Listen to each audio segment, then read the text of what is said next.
What if everything we thought we knew about heroes and villains in One Piece was completely upside down? What if the man the world feared most, Rox D. Xebec, wasn't a tyrant, but the very person who came closest to freeing the world from its darkest secret? In today's video, we're diving into one of the most shocking twists in One Piece history. Eiichiro Oda has finally pulled back the curtain on Rox D. Xebec, the legendary pirate whose name has haunted the seas for decades. But what's truly mind-blowing isn't just his raw strength or his infamous crew, it's the revelation of what he was fighting for.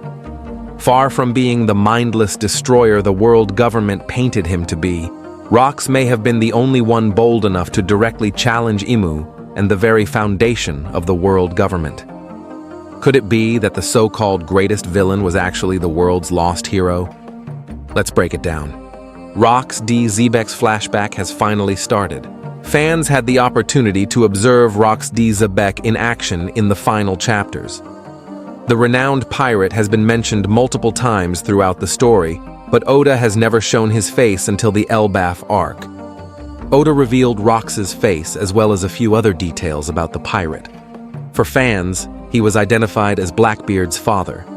Fans have speculated for years that Yonko was Rox's son, and now they can rest easy. Earlier words in the manga suggested that Rox was a violent man who solely sought to create broad destruction, but the most recent chapters show differently. Rox was harsh, but he didn't appear cruel or malicious like Imu or Doflamingo. He acquired his team members by defeating Davy Jones. After obtaining new colleagues, Rox eventually assembled his pirate crew. Rox D. Xebec could have been the greatest hero in One Piece. Rox wanted to topple Imu. In One Piece. Chapter 1155, Rox D. Xebec did the unthinkable. He invaded Marijoa and killed a Marine admiral. On any other day, Rox murdering an admiral would have made headlines, but the pirate went over and above. Rox infiltrated the Chamber of Flowers, where he discovered Imu and Gunko. Rox did not fight Imu, but he did issue a warning. The pirate claimed that he will return to the same area, possibly to battle Imu. The details of Rox's invasion of the Chamber of Flowers were kept hidden from the rest of the world for obvious reasons. But fans are aware of the reality. What Rox did was just ridiculous. He entered Imu's area and threatened the world government's leader. Rox departed since he realized Imu had an advantage. Rox understood he needed formidable allies that could help him achieve his aim, so he decided to recruit the most powerful fighters by defeating them in Davy Jones' bouts. 8 years after the tragedy, Rox had already recruited several exceptional fighters, including Whitebeard, Shiki, Miss Buchan, Don Marlin, Wang Ji, and Ganzui. Even after obtaining so many great allies, Rox sought more, so he proceeded to Elbaf to recruit Herald. Now that Rox's goal has been verified, one wonders what would have occurred if he had completed it.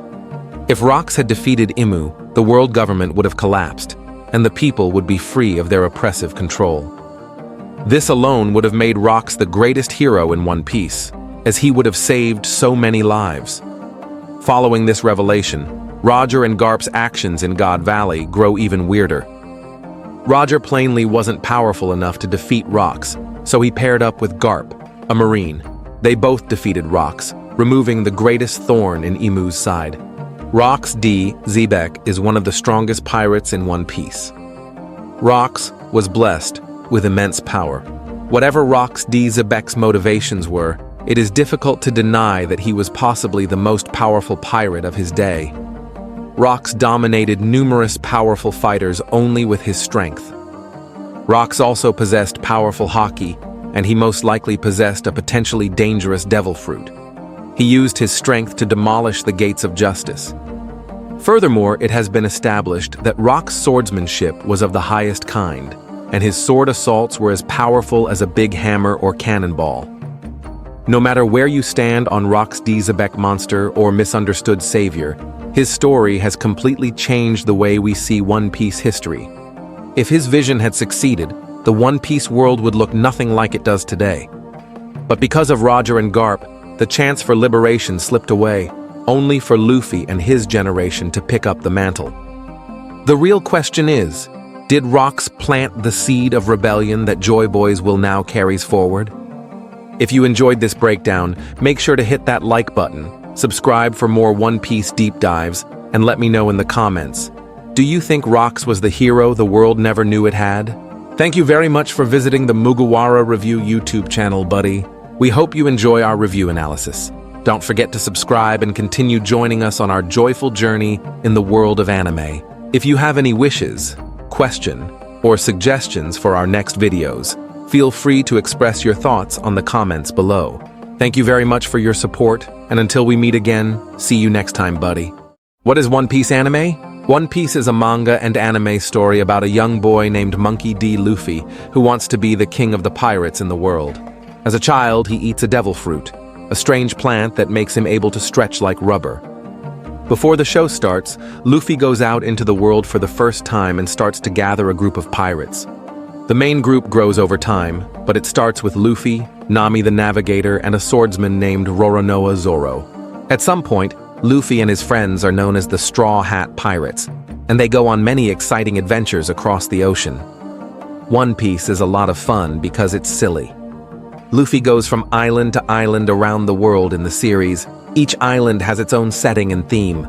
It's a pretty fantastical world full of animals that look like people, live skeletons, and other delightfully strange things. Within moments, the group is in a winter scene, and the next, they are on a tropical island full of giants.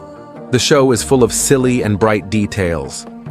For example, Zoro holds a sword in his mouth, a scary military boss wears a cute bulldog hat, and people don't use phones to talk to each other instead. They use special transponder snails that can send and receive messages. Luffy is a carefree person who just wants to eat a tasty meal and laugh at bad jokes. Even though there are some funny parts in the series, a lot of One Piece is about freedom.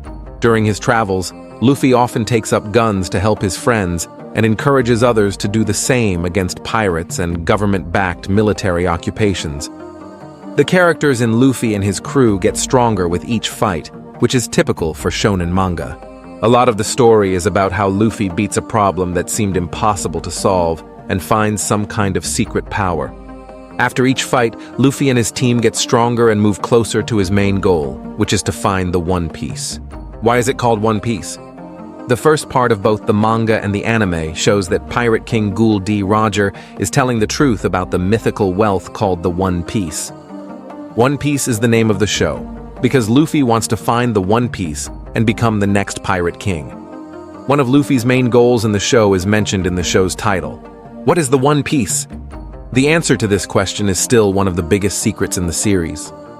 It's been more than 1,000 episodes, and we still don't know what One Piece is. We know that the One Piece is the name of the treasure that Ghoul D. Roger collected on his travels because of details in the manga. We still don't know a lot about the treasure, though. There are a lot of ideas from fans about what the One Piece is, but we still don't know what it is or even if it's real. The One Piece could just be the friends Luffy makes along the way.